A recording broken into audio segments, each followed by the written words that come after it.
Hello and welcome to PFF Fantasy Football Podcast. I'm your host, Ian Hartitz, and today we continue our Fantasy Files series with a look at the Dolphins starting quarterback, Tua Tagovioloa. Still working on the last name, people. Year two, going to get this down. But truly, Tua, it wasn't that long ago that tank for Tua was just all anybody could say. And I get it. Number one rated dual threat quarterback coming out of high school. He goes to Alabama, comes in at halftime of the national championship and wins it as a freshman. I understand he was not as, dominant over the next 2 years, but my goodness, only losing to Clemson and LSU in games that, weren't romps by any stretch of the imagination. I know the Clemson game got away from them a little bit there, but, Tua wasn't ever really exposed at the collegiate level. We can talk about, the wide receivers he was throwing to and how Mac Jones was able to outproduce him in the same system. But man, oh man, just as a prospect, there was really nothing to be overly out on Tua. He just never showed us any reason to be, again, from high school into college throughout his entire career really playing football. So I get it. Joe Burrow's 2019 season combined with that ruthless, hip injury that Tua had to have ended up leading to Burrow being the QB1, which a lot of people didn't see coming. Either way, Tua, again, from start to finish has been an elite QB prospect. And I just want to say that because people seem to be forgetting just how highly thought of Tua was kind of going into the NFL. The hip injury was an issue. That wasn't the only injury or just issue he had to deal with going to last year, though. We had that. We had the fact that the COVID-induced offseason was the most messed up we've pretty much ever seen. Imagine being a rookie, not only coming off that awful hip injury, but then having to deal with learning a new NFL offense and team and just system while, in the abbreviated COVID offseason. And then we just had the fact of the matter that this Dolphins offense really wasn't all that impressive anywhere you want to look at it in terms of just PFF grades. Compared to the rest of the league. Pass blocking, they were 21st. Receiving, they were 17th. Rushing, they were 20th. And run blocking, they were 30th. So this just wasn't really all that great of an environment for any rookie QB to enter, let alone one like Tua, where he was coming, again, off this horrific injury. But once we got to later in the season and Tua was out there, he just wasn't throwing the ball to anyone good, guys. I understand if you didn't watch every single Dolphins game last year, 10-6 record, they were, legit contenders until the final week. But I just understand, they're not the most national team out there. With that said, Tua was a lot better than you remember because he just did not get any help from his receivers. Here were the wide receivers that he targeted in his 9 starts last year. Devontae Parker, Lynn Bowden, Jakeem Grant, Mac Hollins, Isaiah Ford, Malcolm Perry, Preston Williams, Antonio Callaway. Look, I understand, he had Gesicki and Gaskin out there too. Parker was great in 2019. I like Lynn Bowden more than most, but come on, we're still talking about anybody's idea of a bottom 5 wide receiver room. Preston Williams is an undrafted guy who flashed in the preseason in 2019. He was even good in the first half of that year, but when we're having to go to these types of guys to try to talk up a wide receiver room, it tells you all you need to know kind of about the talent level. But with all that said, we need to answer the question, why was Tua outplayed by Ryan Fitzpatrick in terms of PFF passing grade, big time throw rate, yards per attempt, adjusted completion rate. Basically, the only thing that Tua was better than Fitzpatrick at last year was limiting turnovers. He was at 3.1% turnover worthy play rate. Fitzpatrick, ever the gunslinger, was all the way up there at 4.7%.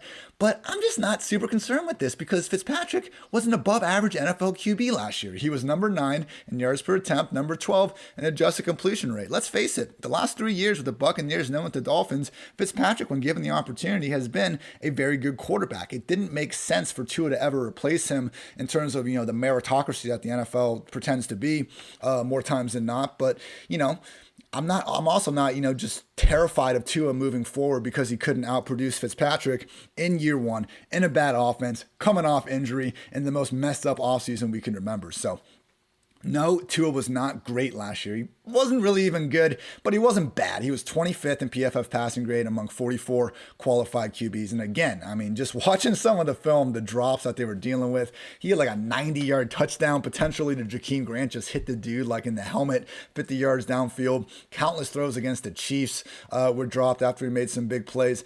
Tua did show, flashes. And as someone that, gives Drew Lock a lot of love, you can find flashes from almost any quarterback in the league. Even our guy, Sam Darnold, you can find flashes for anybody. Realize Tua was not, this one guy that failed to do anything good last year. So the good news is, people, The issues last year, the injury, that's less of a concern than ever after he made it through, the season healthy and is now continuing to get even healthier.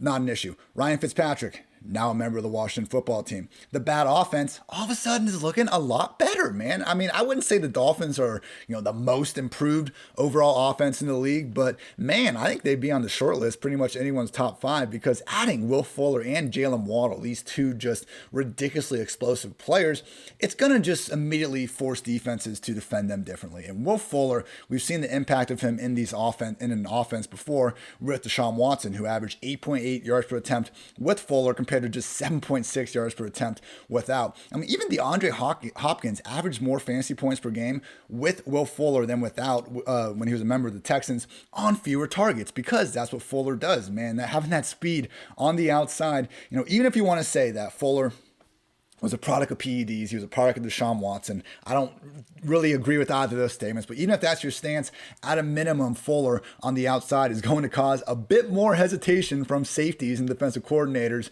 than, Mac Hollins or Isaiah Ford or Malcolm Perry or any of these guys Tua had last year. And then we have Jalen Waddle, number 6 overall, getting all these Tyreek Hill comps coming out. And it's, one of these things where if Waddle, like Fuller, are as good as they could be, like, my goodness, this offense is going to be freaking awesome. Even if Waddle doesn't meet expectations, he's still probably going to be an underneath yak monster with underrated down the field ability. What if he's more Mecole Hardman than Tyreek Hill? Okay, I can guarantee you he'll be better than Mecole Hardman. I'm not trying to, please don't pull that quote out of their graphic department. But even if he is not quite, even if he's not in the same stratosphere as Tyreek Hill, someone that good with the ball in their hands like Jalen Waddle is just going to improve this offense. So now we're going from Lynn Bowden to Waddle. We're going from, Preston Williams or Mac Hollins to Will Fuller. And that's just a lot more speed for defenses to deal with. So, we also got the offensive line. At this point, they projected starting left tackle Austin Jackson, the left guard Michael Dieter, and right tackle Robert Hunt. These are all top 100 picks from the past 3 drafts. They added longtime Ravens center Matt Skura, drafted Liam Eichenberg in the 2nd round this past year.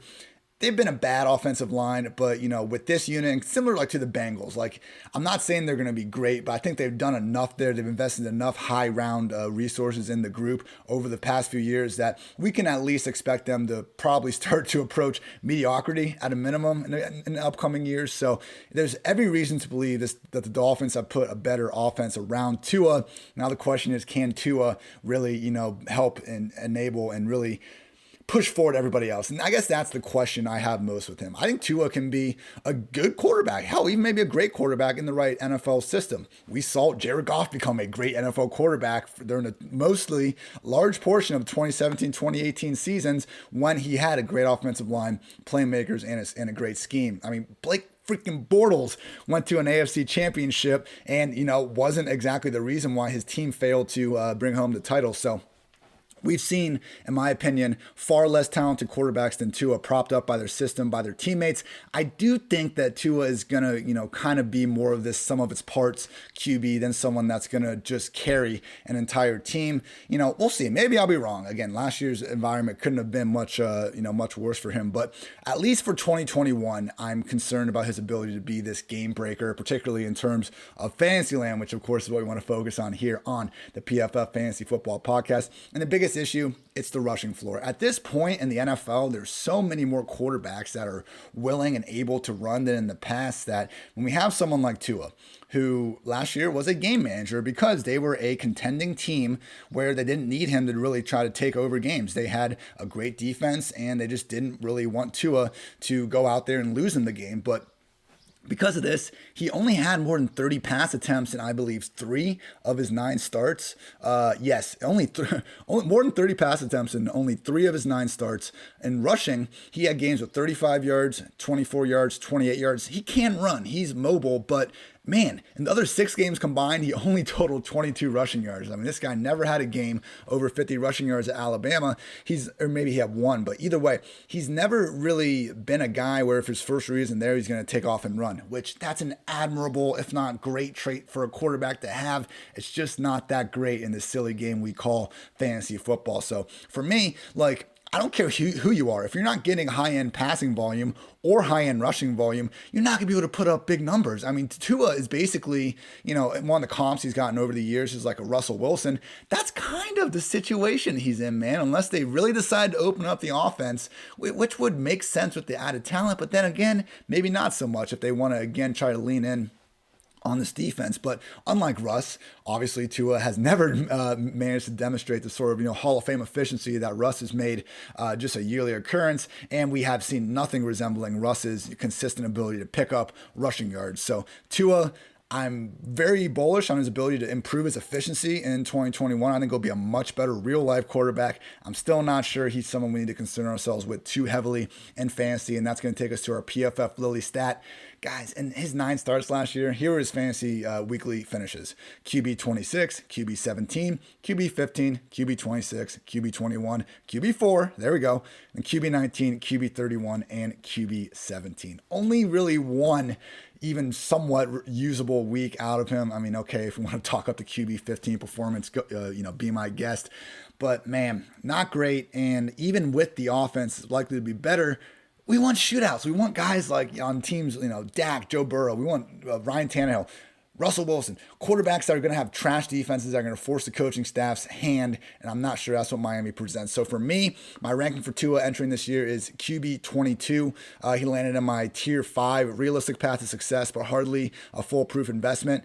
I'm not too far down on him. His ADP over Underdog Fantasy is QB 19. That's in the tier. If someone wanted to rank him as QB 19, I'm not going to sit here and call you an idiot or anything like that. But with that said, I would take guys like Ryan Fitzpatrick, the big 3 rookies, Trey Lance, Justin Fields, Trevor Lawrence, and even Baker Mayfield ahead of him. I just think all those guys have either a higher demonstrated floor. Fitzpatrick and Baker have been fantasy stars for portions, even if fleeting in terms of Baker, small portions of their career. And the rookies, I think, all offer just higher rushing upside than Tua. So I would take Tua ahead of guys like Sam Darnold, Carson Wentz, Zach Wilson, Daniel Jones, Big Ben, Derek Carr, and Jared Goff. Just not exactly someone that, other than in your best ball 2-3 quarterback lineups, I think you need to be prioritizing. In single QB leagues, I think you can let someone else draft Tua or just fall into the free agency pool. It's a cheap stack to make in best ball, and I do think it's somewhat contrarian if you're trying to take down that $1 million tournament. Like, there's not going to be probably a ton of Dolphin stacks, and you don't need to devote many high round picks to get them. With that said, just don't really think that he's the sort of fantasy friendly quarterback we should be chasing here in the year 2021. Hey, people, maybe you think I'm wrong. Maybe you want to put your money where your mouth is. So if you like fantasy football and if you like playing fantasy for money, you need to check out Underdog Fantasy. Underdog's got everything, including season-long and playoff best ball. Best ball is a season-long game where you draft a team like you normally do, but that's it. There's no in-season roster management. Underdog automatically selects your best performers each week, saving you loads of time. So go to Underdog Fantasy and deposit $10 using promo code PFF and get a free PFF Edge annual subscription. That's promo code PFF. Draft now at Underdog Fantasy. Thank you, as always, for tuning in to PFF Fantasy Football Podcast, everybody. I invite you to also check out our podcast network, which covers everything NFL, college, and fantasy football. Recap the NFL draft with Mike Renner and Austin Gales 2-for-1 Drafts podcast, or get all the 2021 betting content you need with the PFF forecast. Through it all, appreciate you listening to here. If you want to see out some extended notes that I've kind of been using to put together these podcasts, check out my 100 Questions, 100 Days article series. I tweet them out every day at iHartitz on Twitter, or just go over to pff.com. So thank you as always for listening, everybody. I'm Ian Hartitz. Until next time, take care.